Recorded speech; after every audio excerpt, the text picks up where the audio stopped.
أنا اسمي غادة، عندي 23 سنة.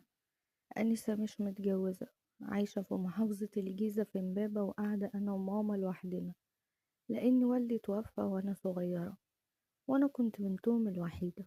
وماما ما كانتش مقصرة معايا في أي حاجة، بل بالعكس، كل حاجة كنت بطلبها منها كانت بتجيبها لي. ماما كان ليها أخ شغال برا، ومن ساعة ما بابا ما مات وهو بيبعت لنا فلوس كل شهر. أنا كنت متفوقة جدا في الدراسة، وكنت شاطرة قوي في المدرسة من وأنا صغيرة الحمد لله.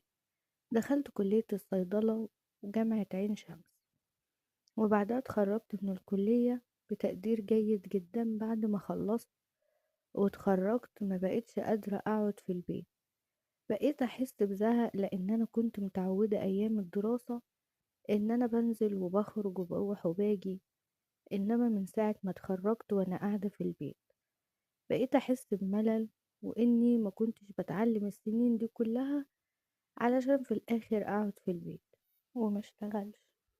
فقلت لماما إن أنا زهقت من قعدة البيت وكده وعاوزة أشتغل. ماما وافقت. بعدها رحت أنا عملت السي في بتاعي وبعته لحوالي 5 شركات. جالي اتصال من 3 منهم، ورحت عملت مقابلات في ال3 شركات دول لحد ما استقريت على شركة فيهم، لأن مرتبها كان كويس، وكانت شركة هاي أوي، يعني شركة عالية جدا، والحمد لله اتقبلت فيها. ولما دخلت الشركة وشفت الناس اللي شغالين فيها، طبعا أنا كنت أول مرة أشتغل. أنا حسيت إن الناس اللي شغالين في الشركة دول يعني طبقة عالية جدا ماديا. كل اللي شغالين في الشركة معاهم عربيات حديثة وموديلات حديثة، وكنت حاسة إن الناس دي أصلا مش محتاجين للشغل، يعني من كتر ما هما مبسوطين ومرتاحين.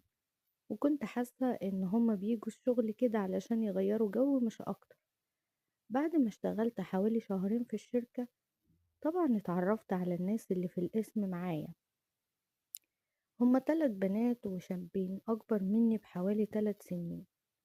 عندهم حوالي الشابين دول عندهم حوالي 27 سنة. كل واحد شغالين في الشركة دي مع بعض بقالهم 4 سنين.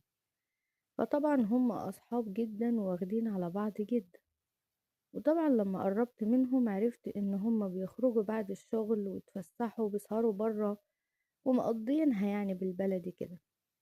فلقيت واحدة من البنات بتقولي ما تيجي معانا النهاردة، ان احنا خارجين هنسهر سوا وكده. فطبعا عشان انا مش متعودة على الكلام ده فاعتذرت. قلت لها انا ماما هتقلق عليا وكده، وهبقى اقول لها، وبعد كده يوم تاني ان شاء الله هبقى اجي معاكم. الغريب بقى في الموضوع ده ان في 2 من البنات دول متجوزين. فانا ازاي يعني، انا استغربت جدا ازاي البنات دي بتخرج مع الشباب دول وبيسهروا برا. فقلت يمكن عندهم عادي، متفهمين ومتعودين على كده، والموضوع عندهم عادي يعني، انما انا ما تربيتش على كده. فعشان كده كنت مستغربة الموضوع. ومع الوقت كل مرة كانوا بيطلبوا ان انا اخرج معاهم، فعرفت ماما ان انا زمايلي البنات اللي شغالين معايا وكده بيخرجوا بعد الشغل، وانا هبقى اخرج معاهم. ومعرفتهاش طبعا ان بيكون في ولاد شباب معانا، لانها عمرها ما كانت هتوافق. الشابين دول واحد منهم اسمه مصطفى، وواحد تاني اسمه ايمن. انا كنت بتعامل معاهم عادي خالص زيهم زي اي 2 في الشركة. وبسبب معاملتي اللي تعتبر يعني جافة شوية معاهم، بقيت احس ان مصطفى ده يعني بقى يقرب مني كده.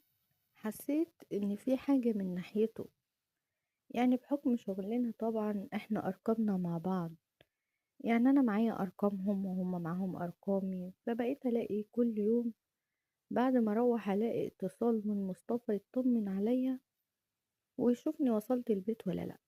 انا ما اكدبش عليكم، طبعا انا حبيت الموضوع والاهتمام بتاعه ده، وده ما كانش فيه حاجة اكتر من كده ما بيننا يعني. بس مع الوقت ومع الايام ويوم والتاني لقيت اهتمام مصطفى بيا بدأ يزيد كده جدا، وحسيت ان في حاجة جواه ناحيتي. في نفس الوقت انا ما كنتش عاوزة الموضوع ده يأثر على الشغل بتاعي. لأن أنا الحقيقة باحب شغلي جدًا وباحب دايمًا أكون متفوقة في أي حاجة، أي حاجة أنا باعملها، وبسبب حبي لشغلي ده اترقيت وبقيت رئيسة القسم، مع إن هُم زمايلي دول اللي معايا في القسم أقدم مني في الشركة بكتير، اللي بقى له 3 سنين واللي بقى له 4 سنين، وأنا لسه جاية ما كمّلتش 3 شهور شغل أترقّى. طبعًا من ساعة ما اترقيت وأنا بقيت أحس إن البنات اللي معايا متضايقين مني أوي، مع إني باعاملهم حلو جدًا ولا حتى بقيت أحسسهم إني رئيسة القسم بتاعهم. المهم عدِّت الأيام واتعودت إن أنا أخرج معاهم بالليل ونسهر سوا وكده، يعني بعد الشغل، وخلاص بقى خدنا على بعض وبقينا زمايل. وكل يوم كان بيعدّي عليَّ بقيت أحس إن مصطفى أكتر واحد فيهم مهتم بيّا وبيحاول يكون قريب مني. بدأ يبعت لي رسايل على الواتساب وكل وقت والتاني كده يبعت لي رسايل حلوة، بس ما فيهاش كلمة حب صريحة، بس أنا كنت متأكدة طبعا إنه بيحبني. لحد ما جه في يوم واحنا في الشغل قال لي أنا عاوز أطلب منك طلب وأتمنى ما تكسفنيش. قلت له أطلب خير، في إيه يا مصطفى؟ قال لي أنا عاوز أخرج أنا وإنتي بس بعد الشغل، علشان عاوزك في موضوع مهم، وطبعا مش هينفع نتكلم فيه هنا في الشغل. فكرت كده وقلت له ما انت عارف يا مصطفى أنا عمري ما خرجت مع حد لوحدي، وأنا كنت بخرج علشان احنا شلة وبنخرج سوا. قال لي والله يا غادة أنا مش هطول عليكي يعني، كبرنا قوي ساعة واحدة وبعد كده هتروحي. قعدت أفكر كده شوية وقلت له ماشي يا مصطفى حاضر.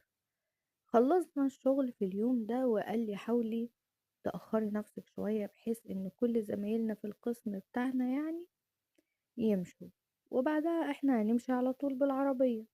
وفعلا أخرنا نفسنا لحد ما اتأكدنا إن كله مشي، ونزلنا من الشركة ورحت ركبت العربية بتاعته وطلع بيا على كافيه وكان شيك جدا وهادي قوي، يعني علشان نعرف نتكلم. دخلنا وقعدنا أنا وهو قدام بعض، وطلب لي حاجة أشربها وقلت له خير يا مصطفى كنت عايزني في إيه؟ قال لي أنا عاوز اللي أنا أقولهولك ده يكون سر بيني وبينك، حتى لو انتي رفضتي اللي أنا قلته مش عاوز حد في الشركة من زمايلنا يعرف عنه أي حاجة. قلت له انت عارف اني اصلا مش بحكي عني اي حاجة لأي حد، علاقتي بيكم الشغل وبس مش اكتر من كده يا مصطفى، وانت عارف. قال لي انا عارف بس انا مش حابب حد يعرف حاجة. قلت له اطمن مفيش حد هيعرف اي حاجة قول. قال لي بصراحة يا غادة من اول يوم وانت جيت عندنا الشركة وانا حسيت باحساس مختلف، اول مرة احسه من ناحية حد. حسيت اني اكون عاوز